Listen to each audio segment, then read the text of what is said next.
And welcome, ladies and gentlemen, to our first semifinal of the AoE2 Noob Cup. I have with me again Hiram of Tyre. Welcome back, Hiram. Hello, everybody. I'm going against a Sicilian when death is on the line. That's beautiful. Yes, and indeed. It is beautiful. Yeah, definitely having some fun. I love it. So here we are. Welcome back to the tournament. Yeah. It's a lot of fun. Welcome back to the tournament. Again, we're in our very first semifinal. Same rules as the quarterfinals. We're playing a best of 3 here. Teh Blap in the blue, playing as the Goths, a civilization that we have seen previously in the tournament. And we're up against a Maniacal Rodent in the red, playing as one of the DLC civilizations, the Sicilians. Now, I find that fascinating. I did not even know that any of our contestants, because again, this is the Noob Cup. They're all fairly new to the game. I would not have even expected any of the players to have access to the Lords of the West or the Dawn of the Dukes expansion packs, with the exception of Kilimantar. I know that she does, but otherwise, I did not expect that. So I am really excited to see the Sicilians in play. Hiram, what do you think about, again, this is our first semifinal, so one of the things that I'm excited about moving into this tournament here is that these players have proven themselves. You know, they've already gone and had one match and come out on top. So how are you expecting the semifinals to look different from the quarterfinals before them? Well, there are a couple things that I've been thinking about this in the days leading up. The first thing that I find really I'm really hoping to see how it plays out is in her first set, Teh Blap favored the early use of the militia line and teched into that pretty significantly with some early aggression. And conversely, Maniacal Rodent during his first set teched pretty extensively into the spearman line. And I'm interested to see if they both do that, because if they do, we're going to see an infantry fight in the early age. I think overall, one of the things we could look to see is it increased violence from the first set. You know, people were feeling each other out. They were getting a feel for how their opponents played.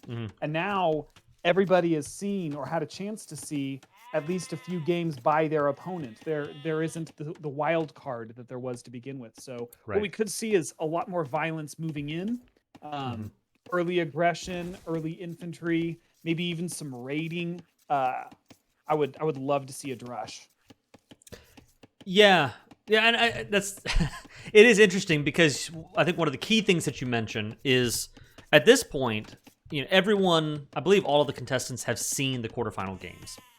So not only does everyone know in general how the tournament is going and you know, kind of the tips and tricks that people are learning generally, but they also are able to do a little bit of research to tell, you know, the nature of their opponent. How did they play? What were their strengths? What were their weaknesses? Right. And I think that will make for a fascinating set. I think you're right that we did see with Teh Blap a lot of early strength. You know, she likes to attack early. She likes to get early pressure up. I think that's smart. On the other hand, we have Maniacal Rodent. He was an extremely strong late game player. Right. And I think his choice of the Sicilians adds into that in a way that I think may be very helpful for him. Right. We've talked about the Goths before. I mean, their game plan is pretty straightforward. They get much cheaper infantry over the course of the game. So in the Dark Age, it's a nice benefit. It's even better in the Feudal, even better in the Castle. And by the Imperial Age, you're able to just flood out loads and loads and loads of infantry. On the other hand, the Sicilians, they have a couple of bonuses that are really nice. Their farms, with every farm tech upgrade, their farms have even more food stored in. So that's a little bit of a food/wood bonus because you're not having to spend as much wood replenishing the farms. The farms last longer. And of course, it encourages you to make more farms, which is great if you're a late game eco player. Here we have the boar being lured in. Good job. The boar being lured in. Yep, very, very good job. It's a little far from the town center, but you know, it's still a boar lure, and he didn't lose a villager, so that's it's pretty smooth. Feather in his cap, so to speak. Conversely, over on Teh Blap's side, She's still on sheep, which is good. She hasn't needed to go for a boar yet. She does have a little bit of idle eco time, and she's dropped the second sheep under the town center. So. And if I remember right, we did see that in her match against Fatefiend.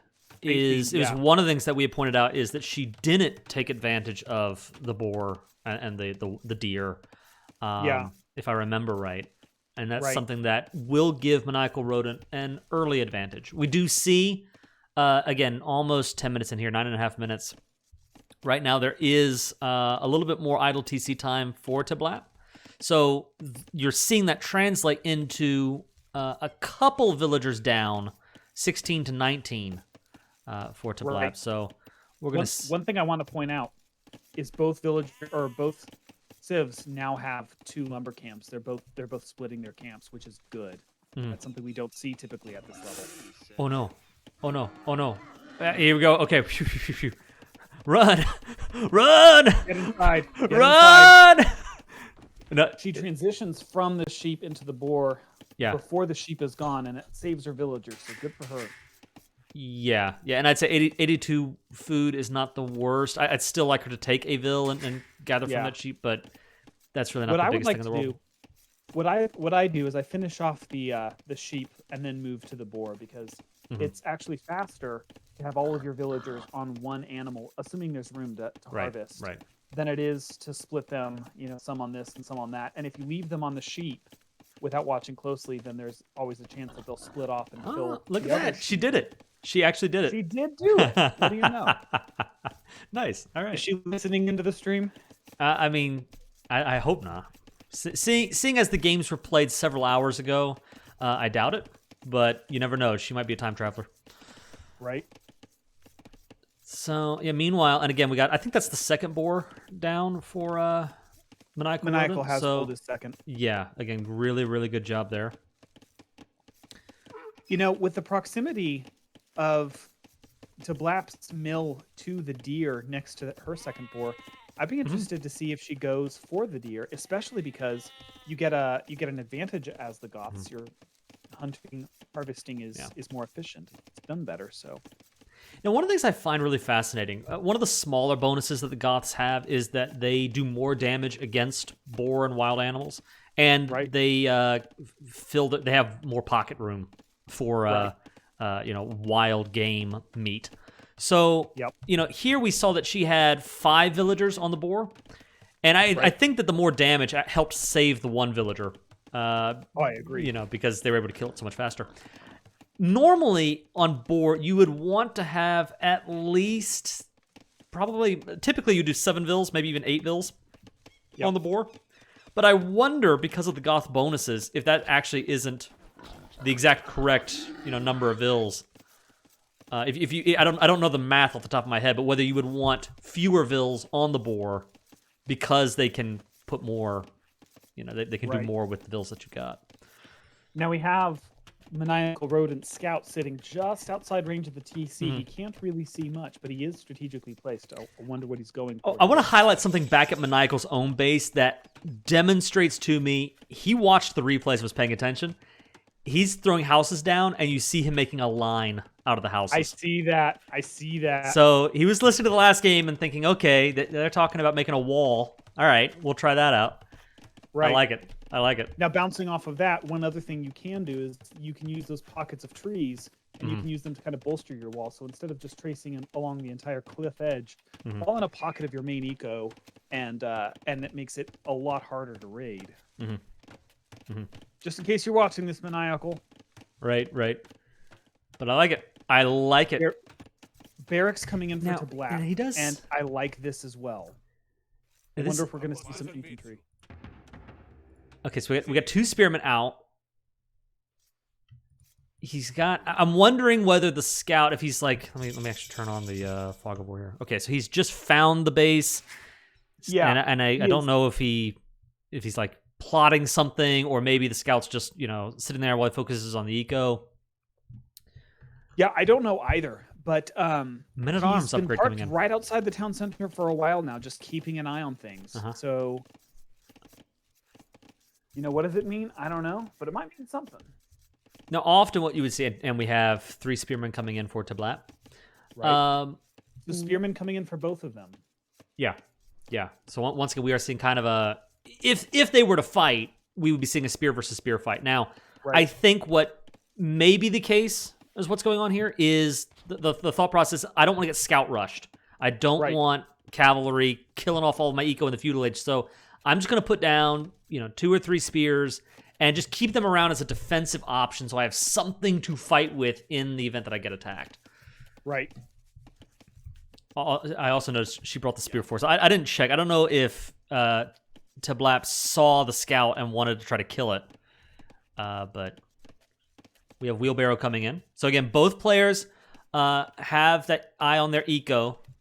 Now I'll be seeing if Teh Blap brings in double bit axe and horse collar.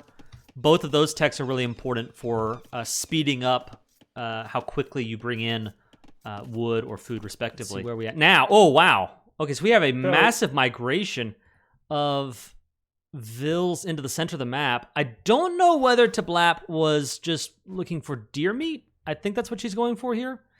And it does seem to be the case. In which case, she just learned a very painful truth, which is if the killing blow on a wild animal, a boar or a deer, is dealt by a military unit, then you get no meat.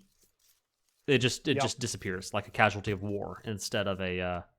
I didn't see it. What happened? Did her scout? The spearman walked up and punched the deer in the nose.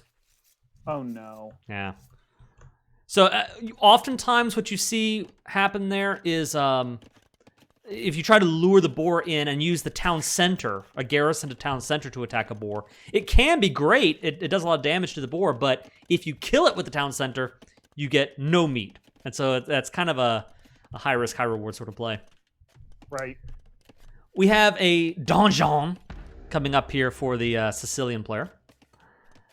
And that's going to be really exciting. So I think we're definitely probably going to see some sergeants. Unless he just put that down as a tower. He just wants a defensive play. Otherwise, we'll see some sergeants and perhaps even some offensive tower plays. Who knows? Seeing as he is on stone. Tower rush go off. He is on stone, so I think it's possible. Right. Now, conversely, if you're going to tower rush, sergeants you're coming going out. to do that forward donjon play. It's better to do that before your enemy has a chance to get up any kind of respectable military. And like I said in the beginning, we have Teh Blap going into an upgraded militia line. So she's got men-at-arms on the field. They'll be able to deal with a donjon, or they should be able to, if he tries to get it up, unless he supports it with an army behind it. Looking at the ecos here, I'm seeing a more food-focused eco for Maniacal Rodent, which is good. The Vil numbers heavily, well, not heavily, but he's got about a 25% Vil lead. Right. And that's going to pay out going forward. As the Goths, you really do want to get to the other ages faster, the upper ages faster, in order to get the most out of your bonus. Yeah. You don't really want to be fighting in the feudal age. You want to get up as quickly as you can, safely, to the upper ages, and then fight there. That's where you shine. I just realized, let me fill in the blanks here real quick before the action starts, because I forgot to finish talking about the Sicilian bonuses. I mentioned the farms, but that's really not the most important benefit they have. The Sicilians have 2 main things. Well, let's say 3 bonuses going for them. The first is that they do not have access to a regular tower. That doesn't exist. Instead, they have the donjon. And the donjon is a special tower. It costs a little bit more stone, but what it does is it allows you to produce their unique unit in the feudal age called the sergeant. And the sergeant is essentially a swordsman unit, just like your regular old men-at-arms or long swordsman. But the sergeant is able, now he's not only a fighter, but he's able to build donjons. So you have a very powerful tower rush if you get that going. And we're about to see a fight break out here. Yep. We have Maniacal Rodent with his They see each other for the first time. Upgrades for that's going to make a difference. Both offense and armor, and it's going to pay out. The army for Teh Blap goes for the building initially. I don't know if that was yeah. Okay, that seems to be a misclick that she has corrected. Yep. Ooh. And we see here blacksmith upgrades paying out for a large. Yeah. A big part of that right there. I'd have to go back and rewind to get the numbers down on the composition. You know, how many spears, how many swordsmen. Yeah. But a massive, massive part of that is Maniacal Rodent having both of the blacksmith upgrades. So every single unit in this fight had +1 attack and +1 armor. And Teh Blap, I don't know, does she even have a blacksmith upgrade up yet? Yeah, she has the blacksmith up, but she didn't buy the techs. Upgrades, yeah. So that meant that every attack that she was doing to him did 1 less damage, and every attack he was doing to her did 1 more damage, and that's every single attack. So it adds up very quickly. And remember, that's every single attack for every single unit. Right. So it's functionally in a group of 10 units. It's about like having an extra 2 or 3 units going on full tilt. So now we do see Teh Blap researching bloodlines. Is she planning on going cavalry? Interesting. Honestly, I don't know if this is a reflex pick by her or if she's intending to go cavalry. If she does intend to go cavalry, I think that's a little bit of a mistake for 2 reasons. Number one, we saw Maniacal Rodent go heavy into the spearmen before. Right. 2, you're the Goths. Goths get heavy infantry bonuses, not so much for cav, and we see the spearmen already on the field ready to deal with any cavalry. I don't think it would work out. Yeah. It's possibly a mistake if she goes knights. There are things that she could do to make that worth it. For example, she could get up a couple of scouts and do some very effective scout raiding. That's correct. Without necessarily, instead of fighting this army directly. A lot of times, if you're in a match where you know you cannot win the direct fight, then what you have to do is just, move into that raiding guerrilla warfare style and try to pull it off that way. We do see Maniacal moving on the offense now. He is 12 vills up before this raid begins. I'm curious to see whether he's just going to attack like you would with a typical... or maybe he's even just, capturing the middle ground. That's possible, too. Right. And based off of his donjon, yeah, I'm expecting that's exactly what he's doing. Yeah. Smart move for long-term play. Yep. We do have Cav coming in for Teh Blap, and I want to give her credit. She is teching in. She teched into Cav and is going in them. It was not a reflex pick. She actually seems to have picked it deliberately. So good for her. I'm finding that with both players, neither one... Huge credit to both Teh Blap and Maniacal here. Neither player is just reflexively picking up text because that's what you're supposed to do, Right. I can buy it, so why don't I? Both players seem to have a game plan for how they want to play this. There's a reason Maniacal has not researched scale barding armor yet. Right. There's a reason that Teh Blap, has is picking the text that she is picking. Right. Yeah, they both have a game plan. I like that.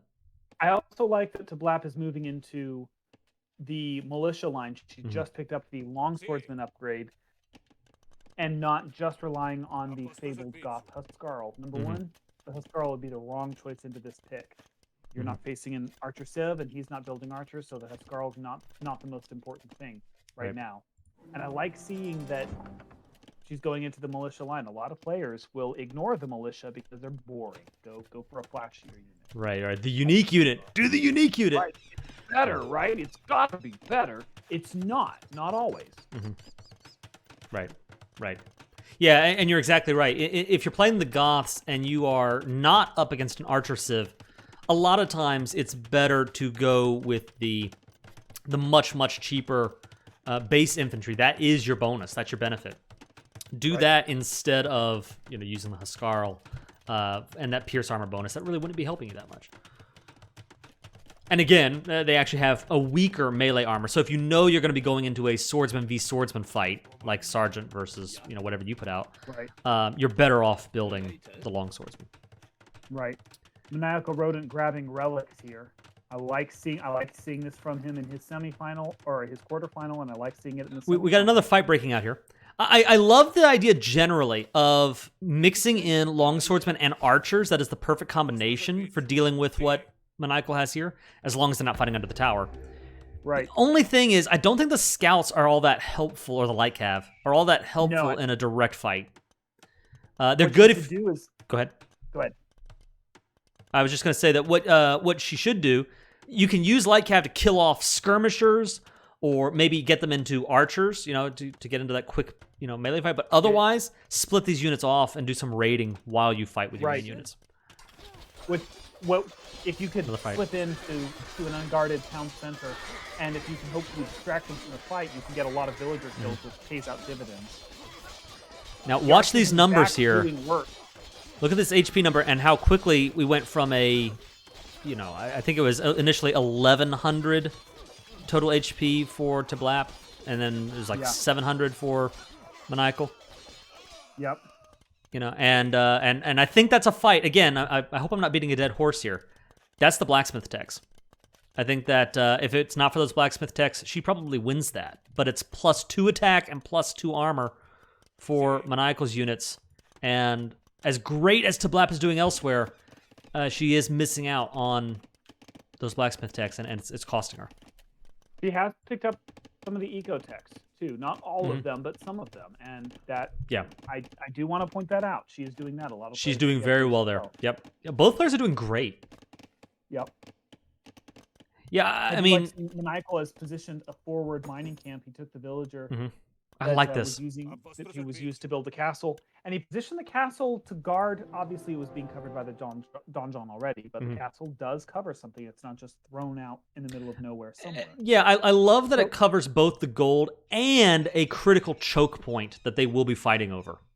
Right. I think a lot of fighting will be taking place, or would be taking place, along both sides of this lake, and having just a total lockdown.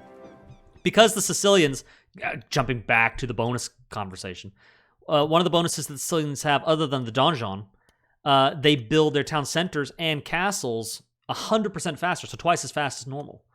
That gives him the opportunity to throw down castles and town centers very quickly, even with only 1 or 2 villagers. So that's a really, really nice bonus that Maniacal is making use of. We have a 20 lead for Maniacal Rodent here, and looks like he is going into the Imperial Age. So I'm wondering, will we see a quick buildup of trebuchets and desire to attack and end this thing, or is he going to try to secure more of the middle ground and starve her out that way? How does Teh Blap react to this? She's going into Huskarl again, and pick up the blacksmith decks. That could be key. That could be very key. Yep. I do think the Huskarl is the wrong choice, like we talked about before. But one of the advantages that it does have is if you've got to have your infantry attack under archer fire, say, for example, you attack Maniacal Rodent's forward donjon while the castle is shooting at you, it does give you the ability to burn down something like that without losing a bunch of guys due to the archer fire. Right. So while there are no archers on the field, at least not specifically for Maniacal Rodent, you could use the Huskarls to deal with the building fire.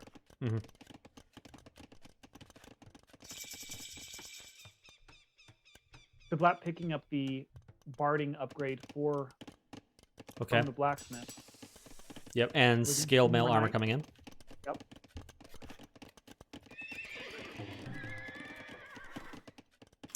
And here we go. Now, you know how this is working really well? The Huskarls are absorbing the donjon fire and allowing the petards to get in closer. Right. I do like that. I like that a lot. And now, she does have some long swordsman. Okay, now she just took down the donjon. Good for her. She is going to lose this entire army. Yep. I don't think she saw the location of the second donjon forward. Otherwise, she might have gone for it, and she might have gotten them both. Okay, she does see the castle. She does see the donjon. Yep. So, kind of a rough spot for her to be in. Yeah. You do have enough stone for a second castle. But also, I mean, and of course we see this from the bird's eye view, but we do see that there is a 20 difference between the two players. What would be really nice for Teh Blap, as long as Maniacal Rodent is not pressuring her, is to throw down a second town center or even a third town center. Get the Vil production going and get your economy back up to par. Because what I'm more concerned about than even, losing one fight is how difficult it'll be to replenish the units you're losing. Exactly. Now, if we look at both of them have kind of a secondary eco center off to the flanks of their base.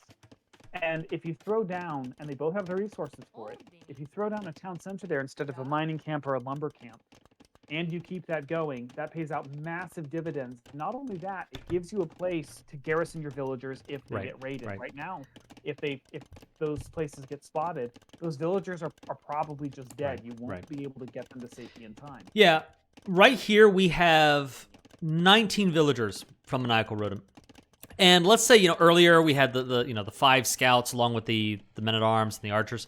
If those 5 scouts were to split off and happen to run into this kind of unprotected underbelly of the rodent's economy, if he doesn't notice, that's 19 vills down, and all of a sudden the economy's nearly even. Even if he does notice and retreats, that's still quite a few vill kills that she could get there. Same thing for her. If he were to come down and raid with even just a couple of sergeants and happen to run across this, that's 5 vills that could go down, stone that could be shut off. Yeah. Again, it's much easier to see these things, talk about these opportunities from a bird's eye view caster perspective, but it is something that is an option. Now we have coinage coming in. Now, if I remember right, credit for she's built 2 different types of siege units. First the petards and now the rams. I loved it. Yeah. You were talking about coinage. I'm sorry.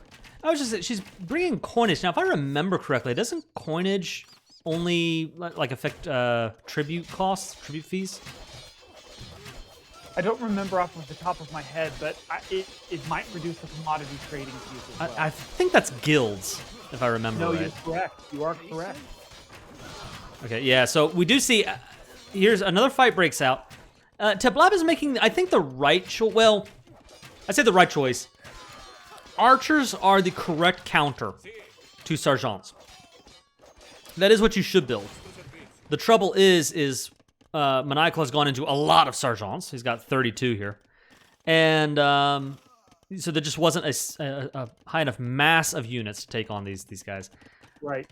And as the Goths, another option that you have is to throw down a couple of barracks and just pump out more infantry than Maniacal does. Because even if it's not a counter per se, and I think men-at-arms do just fine, or longswordsmen do just fine against sergeants, you're able to do it much more cost effectively, so your losses are cheaper than his losses are. And you can kind of starve him out that way, assuming equal economies and everything else. Right. One of the disadvantages to the donjon, though, one of the things I want to bring out, and it's something that Teh Blap might have discovered, is that you can cost your opponent a lot of stone if you can take them, destroy the donjon, and then back up. You don't have to commit quite the same way that you would to a castle. The stone costs do add up, and you lose a lot.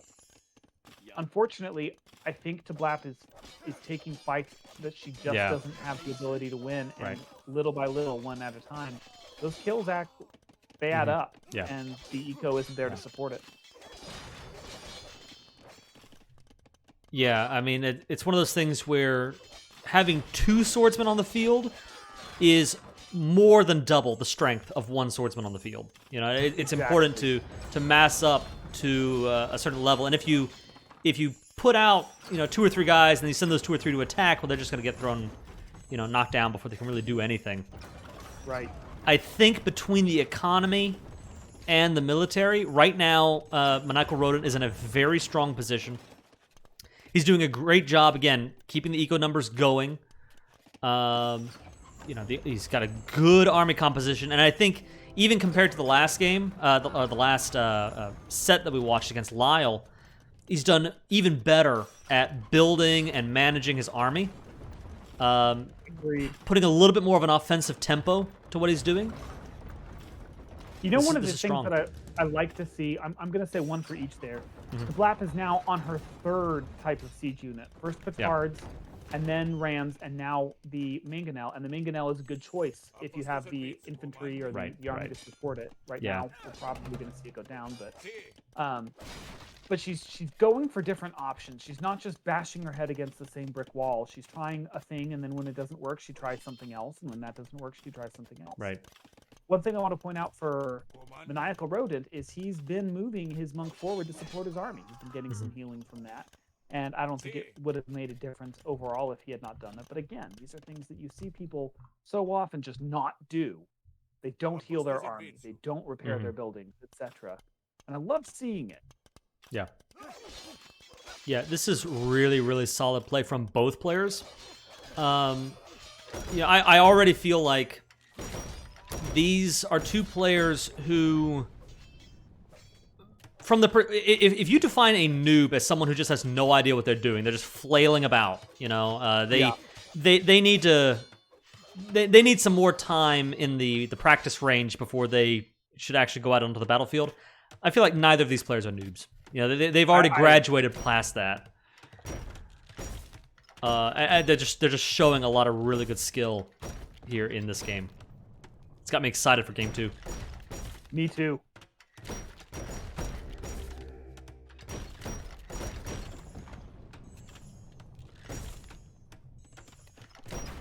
Something that Teh Blap could do here, you'll notice that the rams are unsupported and the army is elsewhere. Bring all your villagers, knock down the rams, and then pull back. Yeah. If you ever see a ram out in the middle that is completely unprotected like that, and there she goes at it, she uses the villagers to deal melee damage against the rams. You can turn some rams around pretty quickly that way.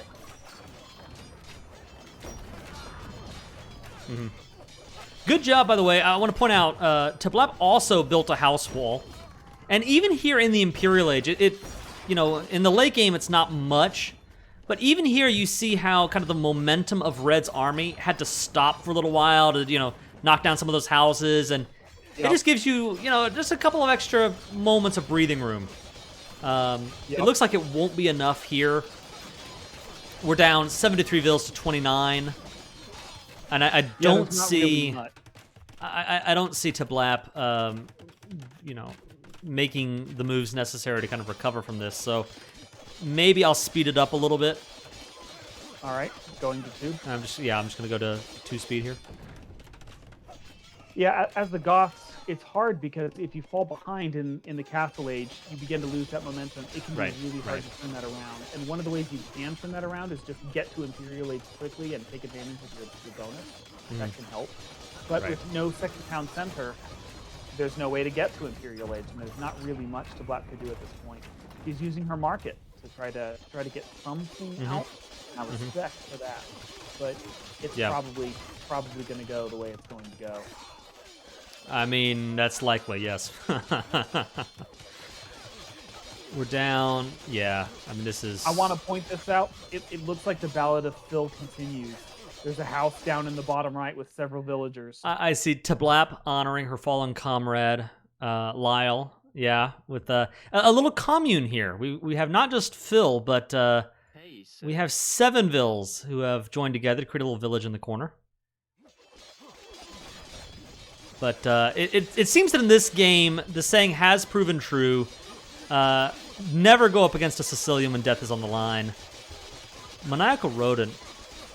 Looks like he's going to take game 1. I'm going to punch this up here. Because, yeah, I mean, at this point, we're just kind of waiting for the GG to come in. Or for every last blue vill to go down. Here we go. There it is. Game 1 for Maniacal Rodent. Well done. And here we go with game 2 of our first semifinal set.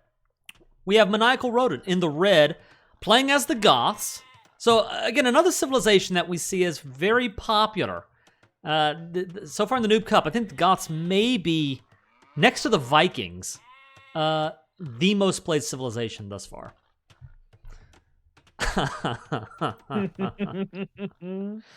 Again, can I say this? I can't say this enough. I love this community. Yep. The 2 players having some fun. You gotta love that. You just got and some class. So, again, Maniacal in the red, playing as the Goths. I think we talked about them last time. The major bonus, of course, being the infantry. We should be seeing in the Imperial Age probably a focus on the infantry. Now, never underestimate when it comes to a civ whose strategy is so obvious. One of the unspoken, aces up the sleeve that you can have is to kind of mind game your opponent by doing something they're not expecting. So if if Maniacal Rodent knows that Teh Blap is expecting infantry, or just in general, if you're playing AoE and you think your opponent knows, they're expecting infantry, you can go into a quote-unquote weaker unit and just surprise them by virtue of doing something unorthodox. But we talked about that in the Vikings as well. They're not a quote-unquote archer civilization, and yet, they became known as an archer civilization because they have no real weaknesses, or had no real weaknesses in the archer line. And the Goths are kind of the same way. They have very respectable archers and cav. Not the best in the game, but you can do stuff with them. Right. Exactly. And then we have Teh Blap in the blue, playing as the Lithuanians. Another civ that we've seen before. Good. Good job with the boar. I'm wondering, does she have loom already? Yes, she does. Okay. She got loom. Lithuania got loom, so that villager was able to just tank those boar hits that otherwise he might have been in some trouble there. The Lithuanians, though, another civilization that I think is a good choice. That extra 150 food at the start of the game means a lot when it comes to smooth openings and getting your early economy up and running. And then, again, if you're able to collect a lot of relics, that gives you the most powerful knights in the game. And so we will be seeing, or at least we could see out of the Lithuanians, a lot of cav and very, very strong cav. One thing I want to point out when we're talking about the civs is one of the Goths' weaknesses is they can't build very good walls. They're basically stuck with palisade and house walls. Right. And in a map like this, like Black Forest, that as a weakness doesn't really hurt you that much because you've only got one narrow avenue you can really be attacked in. And by the time they get through that, if you've walled it up or if you've defended it, That's one way of putting it. Yeah, now this is an interesting conversation because I agree with you on the one hand that there's so much less you have to wall, that what you need to defend is so narrow. But on the other hand, it does mean that all of the pressure that the enemy can throw at you is being fixated on one point. And if you're forced into a situation where you have to defend, this pass and you don't have stone walls, that could mean that you just can't withstand pressure the way you could if you did have stone walls.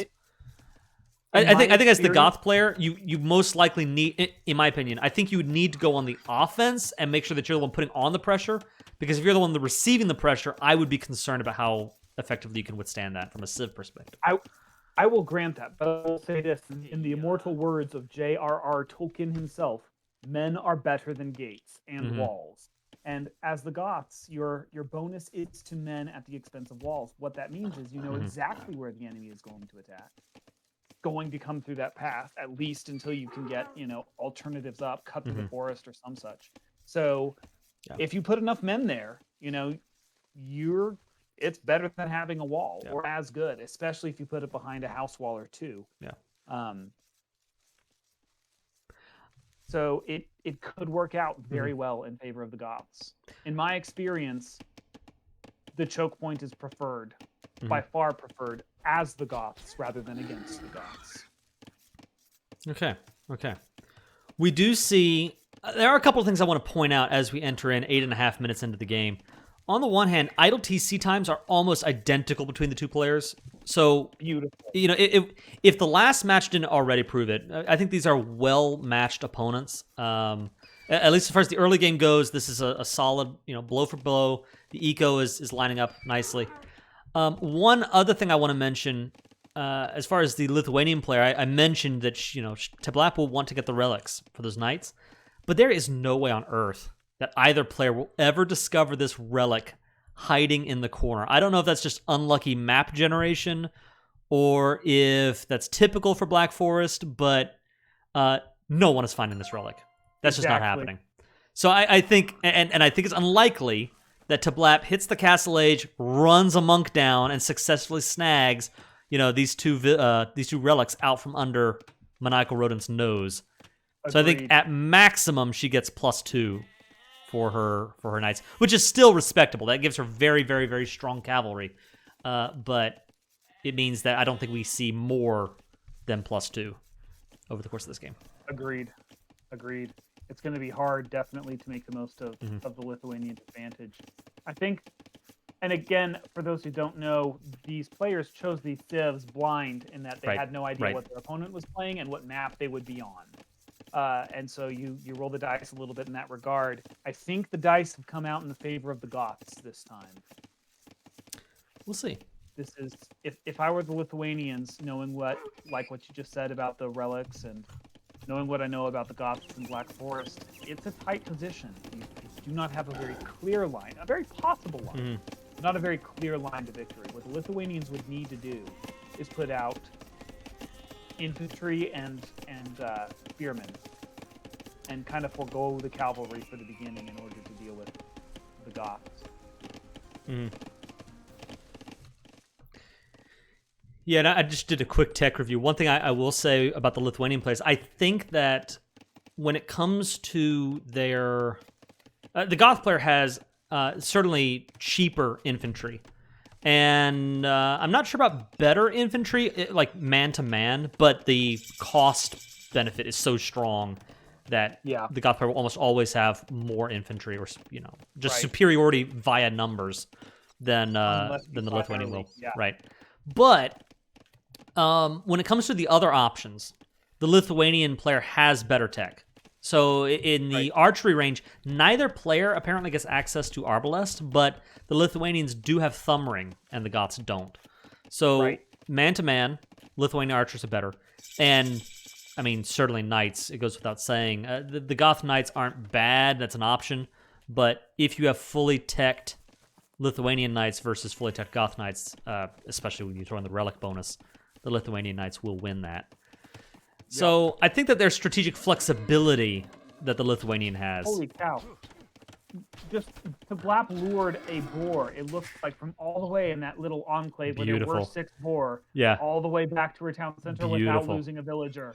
Major kudos to Teh Blap on that one. That's really well done.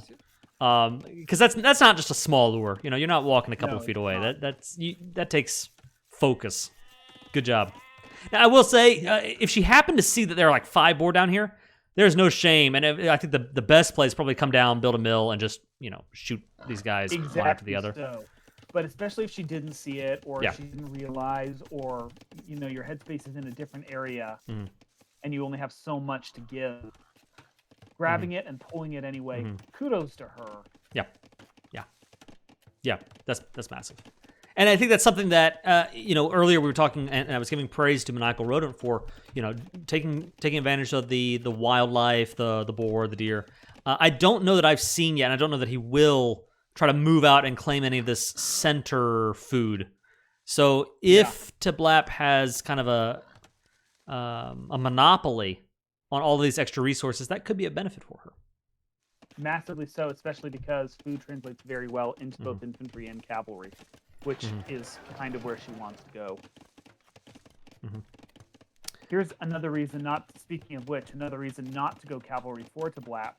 Maniacal Rodent is again putting out spears, which not a bad play. But it's what he did in the first set, and if she charged in now with a couple knights or a couple scouts, because she's not in Castle Age. A couple scouts right now, nothing. They're not getting through there. They're not going to do anything at all. She tries to move through there with a couple men at arms, a couple 2 or 3 men at arms. We'll slaughter those spearmen and then move on to greener pastures. Yeah. I want to highlight again. Yeah, I was about to say that. Yeah, we're 17 and a half minutes in. Idle TC time is once again almost identical. One more Vil for Maniacal Rodent, but essentially tied. And that's what I'm looking at in the early game is I think often what happens is at some point you get lax and you decide, I've got enough Vils. I'm going to focus on my army. I need to put my mental bandwidth elsewhere, and you stop creating the Vils. Well, and I can tell you this. One of the reasons the Maniacal Rodent has another Vil is because as the Goth, he researched Loom instantly. So Teh Blap had to actually... neck and neck. Yeah, that's another small bonus that the Goths get. They research Loom right away. For most civs, that takes about the same amount of time as it takes to put out a Vil. So if you kind of factor in that difference, they would be, one right on top of the other. It's neck and neck there. The Vil count would be equal. Yeah. Or would have been equal. It's opening up a little bit, but not much. Right. Yeah, this is what I'm...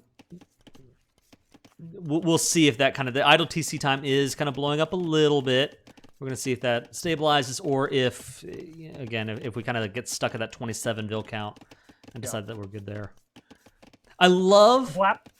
Go ahead. I was just going to say, I love the eco balances from both. Yeah. I noticed that in the last game. I didn't comment on it, but both players, again, listening to the previous quarterfinal games, they focus in on food and wood. That's sort of the priority resources for the early game. And then waiting until feudal to start bringing in the gold, start bringing in the stone. Just the balances are on point. Yeah. I'm one loving other that. thing, one thing I want to point out here is Teh Blap has built a dock in her little lake. Mm-hmm. And is fishing from it. Now, you're not going to get... I don't think your return on investment is great with that, because you got to pay all the wood for a dock and all the wood for a fishing ship for one little shore fish. And she's luring in boar number 2. Another one. That's so good. That's so good. I love it. Anyway, like I was saying, I don't think the ROI is good, but I do appreciate, hey, there's something here. We'll try to take advantage of it. Yeah. And probably a part of that was coming from us saying earlier, fishing short fish is the fastest way to collect food in the game. Right. Now, and this is pretty good. Now, I will say, a little pro tip for people. When I was saying that about fish, I did mean specifically deep fish. The fish that's right off the side here, the shore fish, is also pretty good. I don't know how good. I think that collects the second fastest. I know for Vils, they collect shore fish very quickly. But for fishing ships, they collect even faster for the deep fish. Regardless of that, that's sort of beside the point. I agree with you that maybe a dock and 2 fishing ships for the 1 shore fish, maybe it could go either way, especially if she builds fishing traps, right. and continues to make use of them. That's an option. One thing worth pointing out is that's kind of near the funnel. And I have actually played a Black Forest game, and I'm not saying it would be a smart choice for her by any stretch, but I played a Black Forest game where I built a dock and I built a cannon galleon in the middle of the lake, and I just shelled my opponent from there, and he couldn't touch me with anything he had just because of the positioning and the location of the lake. So, right, it's one of those off-the-wall things that is sometimes just crazy enough to work. Right. Both players moving up to the castle age in I think good competitive timings. I'm liking what I'm seeing here. The idle TC time has kind of stabilized. It didn't continue to grow too much, so there's that. A second barracks coming in from Maniacal Rodent, and as the Goths, this is the right choice. Yes, definitely. Yeah, I think he knows what his Goth game plan is, and this is solid. Yeah. Yep. What I would like to see, so one thing, and again, I caveat this by saying we're seeing this from the perspective of the caster, the bird's eye view. So, if you're actually playing the game, you don't have access to all this information. But Maniacal, he's got military on the field that Teh Blap just doesn't. So right now there is definitely an advantage that he has. What I would like to see is if he takes his scout and just sort of scopes out what's going on, get some intelligence going. What are you seeing? In Teh Blap's base. What is she preparing? Does she have any kind of military at all? If so, is she going knights or is she going to surprise you with something else? Is she going infantry? I think that would be something that, and if he realized, because he doesn't have these cool numbers up here. If he saw, wait a minute, she has no military at all, then he could actually move his spears out and just start causing some economic havoc. Right. That would be, a really smooth move. But as it is, I see that. I think what he's going to do. We were talking about not having stone walls, but I bet you what he does is he throws a castle down to just essentially block that path. Good enough. Monastery comes up. I bet you he goes for the relics. I bet you he does. He has in all of his games so far. Now, Teh Blap, throwing down stone walls. I do really like the idea of stone walls. They will slow down an enemy push for sure. Yeah. That's a good move. Now, I'm kind of surprised. Maybe she considers this path, rodent territory, and so she doesn't want to, get close to that. But you could spend a lot less stone by just blocking up right here. Maybe it's too risky, but right. Ooh, and here we go. Maniacal wants to go on the offense. Out. Mm-hmm. Yeah. And the thing, I don't know if Teh Blap realizes this or not, but that wall is not actually, it's funneling, but it's not really blocking anything because there are holes on both sides of it that infantry can just walk around. Right. So, yeah, it's going to be a tough situation because those spears could just sneak by up here through the lake, or they could move down south through this. Oh, well, not if that castle goes up. Yep. That would be unfortunate. Yeah, and here we do have Maniacal putting up the castle in the choke point. Yep, and I think that pretty much keeps his base safe.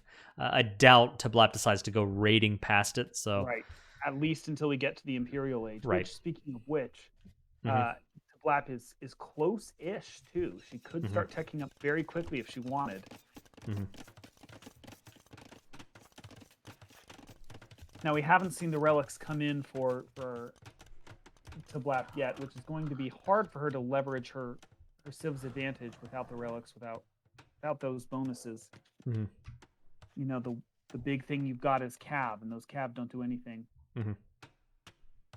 Or don't do much, especially against a wall of spearmen. One other thing I want to point out is both players are building their castle, their defensive castles with a single villager. And this is, never mind, I take that back. Teh Blap is moving in multiple extra villas to help. Good. I believe it was you who said it to me first, but I've heard it several times since. If a building is important, never commit it to a single villager. Right. If you're going to win or lose the game off of the question, do I get this building up? Don't leave the game's fate in the hands of one villager. It's too easy to snipe. It takes too long, And here we get critical information. Now, I am not so concerned. I think that the scout, especially here in the Castle Age, almost into the Imperial Age, the life of that scout is not the most important thing in the world as far as the scout, being alive. Right. I think that's actually a big win for Teh Blap because it clues her in. All right, what did I see? I saw a whole bunch of spears, pikemen, and I saw a castle coming up. So now I have some awareness of what is my game plan? What do I do in response to this? And a siege workshop coming in for Teh Blap, I like that. I really do, because one of the things that works well against Goths, even Huskarls with their massed Pierce armor, is scorpions. Now, we haven't seen scorpions yet. I know I keep talking about it. Okay, I'm sorry. I'm so sorry. I just got to pull this out because I did not actually expect this to happen. And major kudos to her. She's actually built fish traps. I saw that. With those fishing ships. That is so cool. So, we see fishing traps so rarely. And my assumption was, you pop out the fishing ships and you just forget. And they just sit there doing nothing. right. Good on her. Putting the fishing traps out. And now they will be supplementing her food for the rest of the game. That's cool. Well, that's a small thing, but it's cool. Well, and it's not small in the sense that if you build that dock and those two fishing ships and all you get is the shorefish, you lose a lot of wood. Yeah. You start building fishing traps with your fishing ships, you break even, you might even come out ahead. So, good for her. Yep. That's big. A university coming up. She wants to hit everything Castle Age. Meanwhile, and I feel like I've been talking a lot about Teh Blap, so I want to move back down here to Gothland. Maniacal Rodent moving up into the Imperial Age. So I think that there's probably, again, more of a military buildup for sure. Right. From the Goth player. And I'm a little concerned if you're cheering for Teh Blap, I'm concerned that there is some real weight. It's kind of like you imagine the old cartoons where the cartoon characters, swinging that punch, winding it up, and when that punch comes out, if you don't dodge it, it's gonna be a real wallop. A few factors at play there. One, he's got 2 relics to her none, so he's getting a constant influx of gold that is just going to power his armies. 2, he's got 10 villagers on gold versus her 5. And a lot of villagers on gold, you know, the Castle Age is won and lost a lot of times on how much gold you can get and how quick a period, so that's going to pay dividends. 3, he's got both Castle Age blacksmith upgrades for his infantry, and 4, he is upgrading from militia into men-at-arms and then again into long swordsmen. So his infantry is going to be substantial when it is unleashed. I like it. And I like that he... On your point about the gold too, not only does he have double, well, he had, I guess now it's even as far as gold miners versus gold miners, but the Goth player is the one who has prioritized and collected both of the relics on his side of the map. The Lithuanian player, who gets the additional attack to their cavalry, that gold is still out there. So you don't have the attack bonus, and you're not getting that extra trickle of gold, which adds up over time. This is one more thing that I think gives Maniacal Rodent an edge moving into our next fight here. I want to point out the idle TC time that was so close is now almost triple for Teh Blap versus Maniacal Rodent, and that pays out the dividends that we're seeing here. You know, those extra villagers on gold means you do advance faster. Right. And you advance faster. You have more gold left over for more techs. You know, I think you'll hear us talk about, well, you know, the blacksmith techs. He's got the blacksmith techs and she doesn't. But that's not just a matter of, you know, choice. And we see Teh Blap needing to sell wood for gold. Exactly. Which, first of all, Black Force is a great idea because there's so much wood. If you sell off your wood and your food sooner, you'll get more value out of it than if you wait for your opponent to do it and then you're stuck with the bottom of the barrel market prices. That's a good move for her. But you want that gold. These blacksmith techs cost a significant amount of gold. If you're going to go into Arbalest, and crossbows and archers, that costs gold. So it does add up. You know, we talk about how food and wood are the most important resources in the early game, but as you move into Castle Age and into Imperial Age, gold and stone become more and more and more important. So there's a shift that takes place where you need to begin prioritizing or bringing that gold and the stone into the fold with intensity as well. I see Maniacal Rodent doing that. 2 things I want to point out. Both players going into Rams, I like it. Yep. Both, I like that too. Blap knows that there's a castle there and it needs to come down. And she's not in the Imperial Age. She will be soon, but she's not yet. Yeah. So Rams is a good idea. Yeah. The second thing I want to point out is although the 3rd tier blacksmith upgrade is coming in from Maniacal's infantry, he actually doesn't have a unit on the field that can deal with significant infantry. So if Teh Blap had, and Maniacal Rodent has no way of knowing whether she has or not at this point. If she had gone into the militia line, had fully upgraded it, and came in with a horde of, say, 15, 20 guys right now, assuming she didn't fight underneath the castle where they get decimated, she would obliterate his horde of what he's got on the field right now. Everything that he's got on the field would fall to infantry, just infantry. And again, I instead of just talking about, like, assuming that we just know these things, I like to point out the numbers, right? So, you know, when we're talking about the Goths, the pikemen, they have 0 base melee armor. And then the Huskarl, even the elite Huskarl, likewise have 0 base melee armor. Massive amounts, plus 8 base pierce armor. Or 8 base pierce armor, plus 2 from the blacksmith upgrades. But, you know, so both of these units, if you're dealing melee damage to them, and that's things like, again, cavalry, which of course pikemen do bonus damage to, so it's better. You're better off with pikemen there, but cavalry do melee damage, and then the main thing is infantry. Swordsmen do melee damage.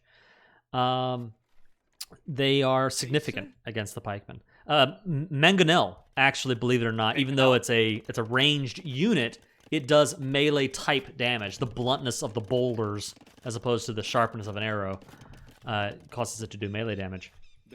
And so there is a weakness to the composition. Right now, Teh Blap's army is not built. She's got a couple of cav archers, a couple of archers, 8 Latus, and then the battering rams, but not really enough to actually take advantage of that weakness, but there is an opportunity there. Yeah, there definitely is. Teh Blap moving in to get the relics. Good for her. I do like that. That's what we want to see. I want to point out again that Maniacal Rodent could have probably closed this game out right now if he had moved before.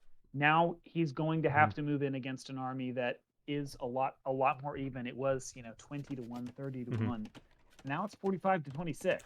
So yeah, you've still got the advantage, but it's not as much as it was. Yeah, I don't. Early aggression is good. I'm not saying that's a miscalculation. I don't know that he knows. He wouldn't know that. And of course, if he was wrong, if he tried to move in and Teh Blap had, the army and kind of wiped out what he sent in, then all of a sudden she has a massive advantage. He doesn't. So I don't think that's a miscalculation or a misplay or anything like that.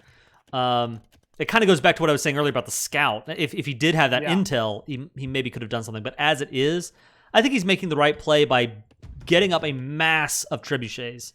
I love this. I love that it's more than just one. You don't just do one treb and go out and fight. Get a group of trebs out. Have a good army to defend your siege. It's a really solid situation. Now he's going in on the offense. I think he's well prepared to defend these units and win from a position of strength. I think that's one of the advantages of the Goths. The later the game goes, the better off you're going to be. Once you get in the Imperial Age, you even get more population room, right? Right. So when you're the Lithuanians against the Goths, you're on a clock. The concern is once the game gets to a certain point, there's just not going to be much of an answer that you have. So fortified wall comes in, which is that'll slow things down. It'll take it even longer for these 4 trebs to break through. But without an army to deal with this, we're kind of delaying the inevitable here. Yeah. Especially since, again, the Blap is teched into cavalry primarily, and guess what counters cavalry? Why, it's spearmen. A good move for the Lithuanians. I mean, your cav are better, but if you're dealing with a spearman horde, a pike horde, she'll probably take down a treb, maybe even 2. Yeah. But yeah, I mean, all in all, that's your army down for 1 treb, and now we've got. Well, we still have a little bit of a force, but enough? Yeah, we will see.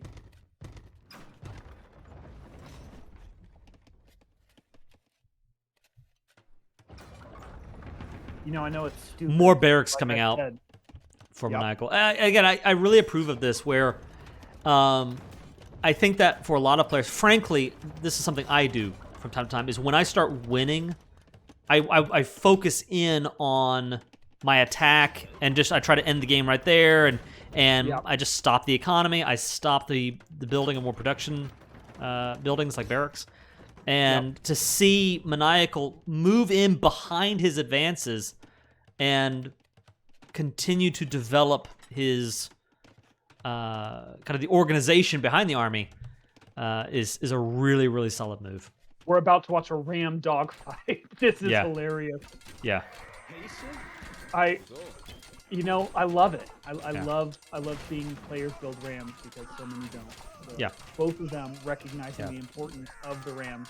Unfortunately for Teh Blap, Maniacal Rodent has the ability to attack her rams, and she does not have the ability to attack his. I'll point out, archers are a good choice against spearmen. If she had a lot of archers, that'd be great against the halberdier here. Unfortunately, and she built scorpions. You gotta love it. The problem is, he's got Huskarls. Huskarls have all of that pierce armor, and Scorpions also do pierce damage. So that is something that the Huskarl can withstand a lot of pressure there too. Now, if you get enough of them, even the Huskarl falls. I understand the thought process as well. You get enough of it, anything falls. Right. Yes and no. Yes, a Huskarl is largely immune to ranged fire, but enough Scorpions makes that irrelevant in a way that even Longbowman doesn't. The Rams battering down the gate, and Teh Blap moves to house wall behind it. I don't know if she realizes it or not, but the Rams actually do damage to buildings that are adjacent to the unit they're attacking. So the houses are getting damaged even while they're being built, but I respect the move. Yeah. Trying to buy herself a little bit more time.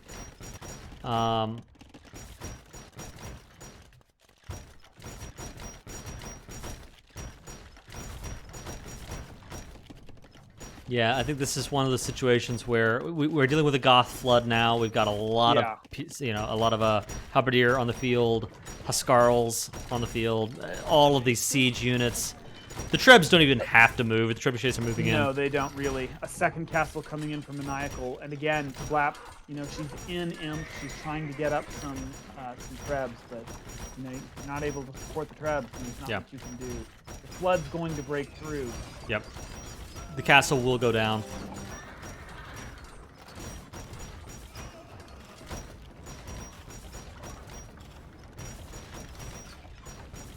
We see her, working on producing some trebuchets, getting more latest out. She's trying to think, what do I... And here we see the Men-at-Arms upgrade coming in. Men-at-Arms coming in. I don't know whether it's just trying to build a little bit of everything, or if she realizes I need swordsmen. That would be a really good move here. I think it's the latter, and I'll tell you why. She hasn't given any superfluous upgrades yet. Yeah. So that Men-at-Arms upgrade came through in response to a Ram and Pikeman Horde. Good call on her. Yeah, it is the right choice. Late. It's not going to come in time. Right. But right. You know what? So many players don't even recognize that that's what's necessary. So good for her. Double castle. As it stands, I don't think there's much she can do to deal with what's being thrown her way. Yeah. She has some resources, but not enough. Right. It's kind of like I said back in one of the quarterfinal matches. Even if Teh Blap had a cheat code to just delete all of Maniacal Rodent's army off the map, at this point you're dealing with 70 villagers versus 32. Yeah. And there's only so much you can do there. He could replenish that army faster than she could get her eco and her army back up. So I think we are seeing the game here. Especially with 5 barracks. You're building your guys 5 at a time versus building them 1 at a time. Right. Yeah, exactly. That's the beauty of having the all of these barracks up. You're just able to pump out an army so much faster.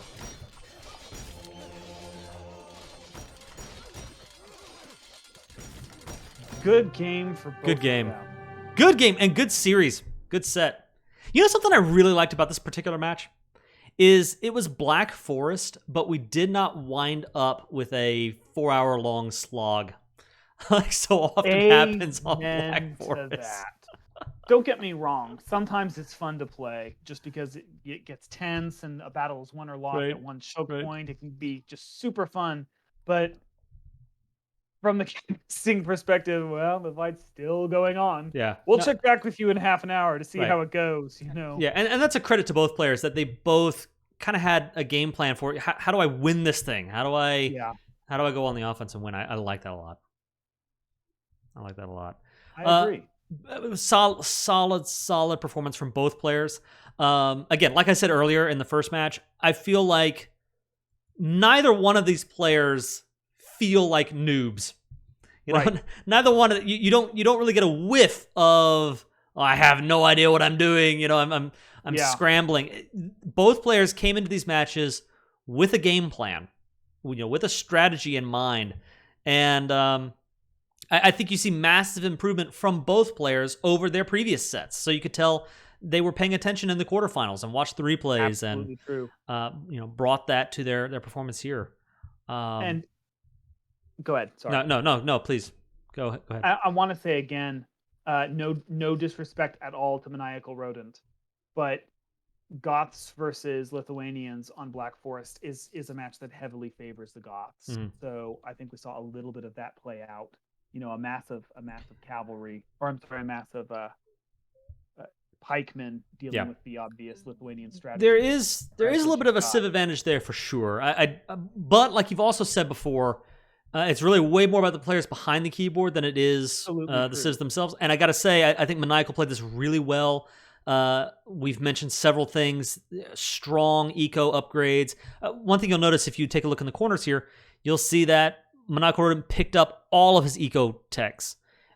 He got in all of the available blacksmith techs for his chosen units, and nothing that was superfluous to that. He didn't waste. Right, exactly. So I think you have a stronger eco, you have a stronger, faster military buildup. I think that Maniacal Rodent definitely earned his wins and prove the superior player at the same time, or at least, again, won these matches in a strong fashion. At the same time, Teh Blap just put on an admirable showing, did really well. Likewise, I think, did great with the economy. You do see for her, she got her lumberjack text, and she got, again, the wheelbarrow and the handcart text. She recognizes those were important. That made her her economy competitive.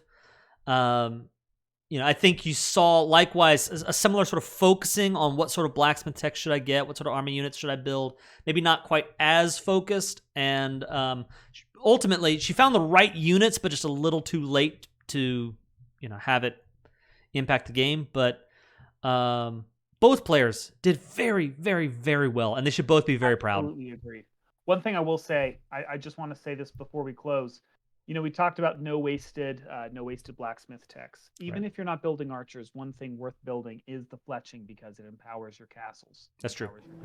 If you are relying on the castles, or watchtowers and that kind of thing, the +1 attack and +1 range that the archer attack techs give you also applies to your defensive buildings. Not the town center, but the other defensive buildings. Not the town center. Yeah.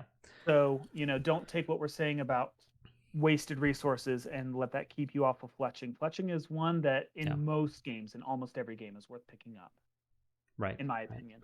And two, I'll say this as well. I mean, if you are floating thousands and thousands of resources, it's worth picking up those techs, just because, you don't know if you'll need to go into skirmishers later, or you'll need to go into cavalry later, and just having that tech already there, it can't hurt.